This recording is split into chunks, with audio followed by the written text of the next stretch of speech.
Bonjour et bienvenue sur ma chaîne YouTube. Aujourd'hui, j'introduis les tutos de P5.js. C'est quoi P5.js? C'est une librairie de JavaScript. Cette librairie nous permet de faire des designs, nous permet de faire des interfaces graphiques, nous permet de faire des animations et aussi des jeux vidéo. Ça dépend tout juste de votre créativité. Maintenant, comment avoir le P5.js? Il faut tout juste aller sur le site p5js.org pour télécharger les zip complets où il y a un éditeur. Il y a aussi leur documentation. Il y a des librairies à l'intérieur pour commencer à coder sur P5. Maintenant, on peut passer directement à la pratique. Merci et abonnez-vous sur ma chaîne. Ok, on peut ouvrir maintenant notre éditeur pour commencer. Là, nous avons notre fonction setup. Là, on mettra notre canvas. On peut créer canvas. On met la fonction create canvas. Ça nous permet toujours de créer dynamiquement un canvas. Et on peut mettre des paramètres. Par exemple, on peut mettre la taille et la largeur de 400 et la hauteur de 500. Et on met notre background. On peut mettre par exemple rouge, la couleur rouge.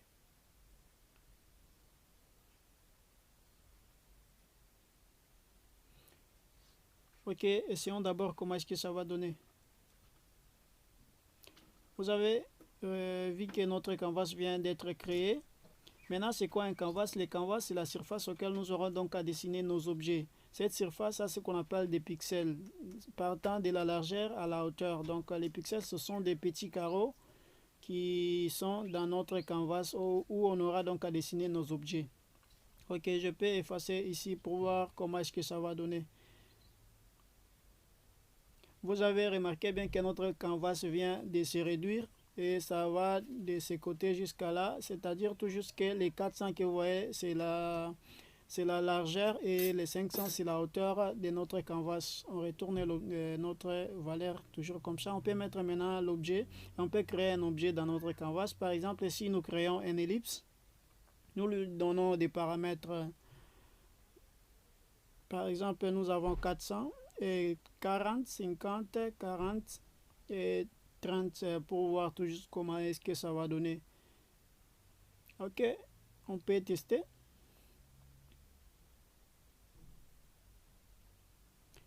Là, c'est notre ellipse que nous venons de créer, notre premier objet que nous venons de créer dans un canvas. Là, on efface pour voir comment est-ce que ça va donner. Vous remarquez bien que l'objet vient de se pencher du côté gauche, c'est-à-dire la valeur qui est les premiers paramètres, ça permet tout juste à calculer donc la distance entre l'objet et les frames gauche. On met par exemple 400.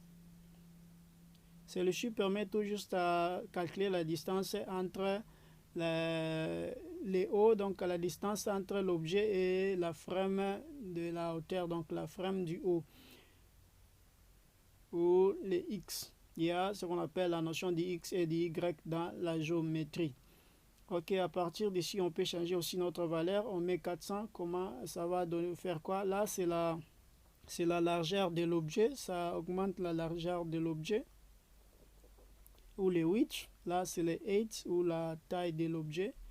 On peut faire comme ça. Vous voyez bien que l'objet vient de s'agrandir en hauteur. Maintenant, à partir d'ici, on peut faire quoi encore? Je peux créer une autre forme. Par exemple, je peux mettre un rectangle.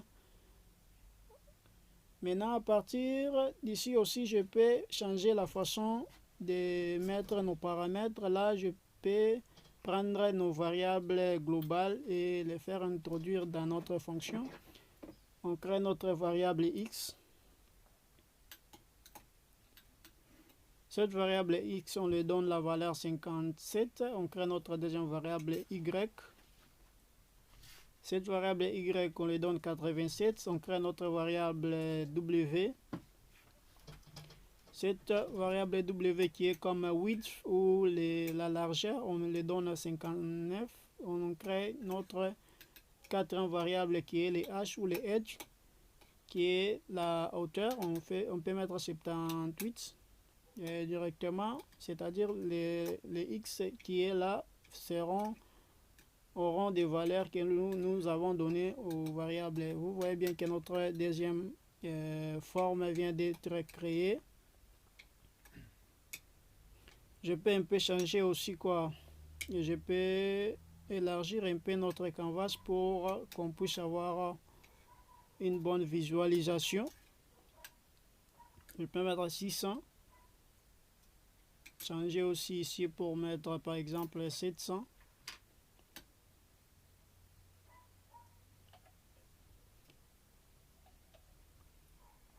Ok, là ce sont nos objets. Maintenant je vais déplacer cet objet puisse aller un peu du côté droit. Et la première paramètre, comme je vous ai dit, ça nous permet tout juste de faire déplacer l'objet par rapport à son frame gauche. Si on augmente la taille, vous voyez bien que notre objet vient d'être déplacé. Ça devient au milieu. Je peux changer par exemple les Y. Les Y, ça diminue ou ça augmente la taille par rapport à la frame du haut. Donc c'est-à-dire notre objet vient de descendre. Comme nous avons augmenté la taille, notre objet vient de descendre. Si on diminuait la taille, notre objet devait aller en haut. On change par exemple on met 1000, c'est-à-dire l'objet vient de s'élargir ou la grandeur ou la largeur vient de... On peut mettre la hauteur. On peut mettre par exemple un descend. Ok, vous voyez bien que notre objet vient de s'élargir. Ok, à partir d'ici, je peux faire quoi encore? On peut mettre une autre forme.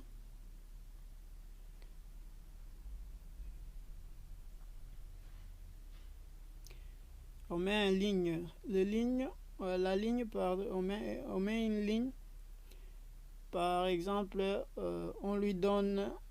on la donne plutôt toujours nos paramètres x et y, w, n et h. Vous voyez bien que notre objet vient d'être dessiné. Là, c'est la ligne. Et vous allez me demander, mais comment est-ce que la ligne fonctionne? La ligne fonctionne avec les départ x et y. Ça fonctionne au bout de la ligne, c'est-à-dire à partir du bout là, la distance qui est entre la frame et les bouts, c'est les premiers paramètres, et la distance qui est en haut jusqu'au bout de la ligne.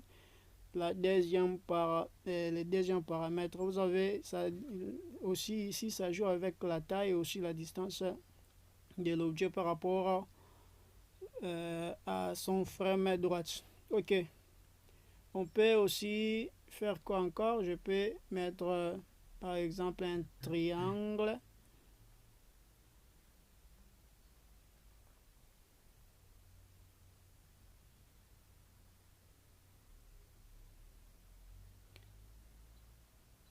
On met x, y, w comme notre width et 8. Maintenant, les triangles ne fonctionnent pas avec 4 paramètres. Ça fonctionne avec 6 paramètres. Pourquoi? Je vais vous expliquer. Il y a quoi? Qu'est-ce qui ne va pas? Qu'est-ce qui ne va pas? Ça ne se voit pas. Il y a quoi? Oh, j'ai oublié quelque chose. Il y a quoi? Ok, faisons d'abord ceci, sinon ça...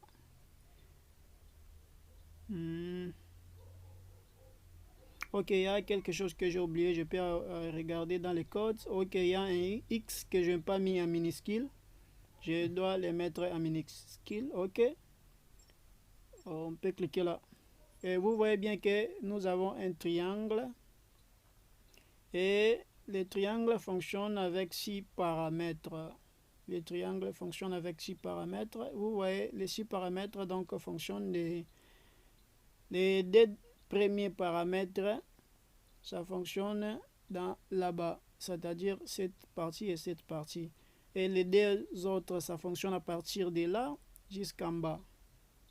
Et les deux autres qui se trouvent là-bas, ça fonctionne aussi à partir de là jusqu'à là-bas. Donc, c'est les objets que nous avons créés aujourd'hui. On peut encore faire quoi? Par exemple, je peux mettre un quad ou quadrilatère, quelque chose comme ça. Ça fonctionne de la même façon. Ça fonctionne de la même façon que les triangles. Ça fonctionne de la... Ok. Là, aujourd'hui, je me suis dit que je puisse toujours commencer par les basiques, les formes. Après, nous allons voir comment les manipuler, comment les déplacer, comment les décorer, toutes ces notions. Là, nous allons mettre un arc. On a un arc que nous avons créé. Un arc qui a aussi les 6 paramètres, mais les 2 derniers paramètres de cet arc permettent tout juste de faire les stops et les stats, et les plays et